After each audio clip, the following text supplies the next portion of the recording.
beginning a unit about music from America. And so our first lesson in this unit is going to be about American musical theater. So I have an article that you guys are going to read. There will be a quiz, a little short, easy quiz to follow after it, and then some other activities if you want to complete them after that. So I'm going to read this article to you, so that way those of you that need some help with it have the help. I'll also attach it if you want to read over it on your own too. All right. So American musical theater had its origins in the comic opera of France and Italy. One of the earliest composers of musical theater pieces was Victor Herbert. Some of his important contributions to this genre were Babes in Toyland and Naughty Marietta. Other important early musical theater composers were Sigmund Romberg of Student Prince and Jerome Kern of Showboat. The composers of this type of music chose their plots and their song materials with future listeners and viewers in mind.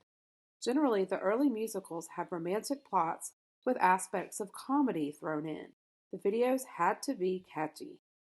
They had to be melodies that the audience would leave humming or singing. When this occurred, the success of the musical was usually assured. Many of the early musicals had plots that were designed merely to show off the popular songs of the day. Often the songs would come before the musical was ever conceived, so they would write the musical around those songs. As musical theater developed, the plots improved and became more intricate and complex in order to help the story and the situation be more believable. Many of the later composers used famous literary works as the basis for their musicals. For instance, Kiss Me, Kate was based on Shakespeare's play The Taming of the Shrew, and My Fair Lady was based on George Bernard Shaw's Pygmalion, which you'll probably read both of those in high school. Richard Rodgers composed a tremendous number of works and worked with two of the most talented songwriters and lyricists known to the world of musical theater. His first partner was Lorenz Hart, and together they wrote nearly 30 shows.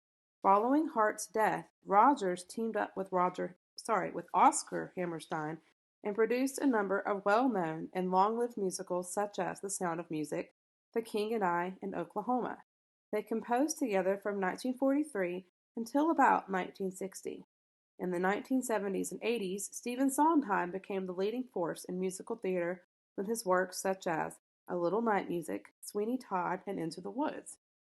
Another important element of musical theater, rock musicals, began in the late 60s and 70s.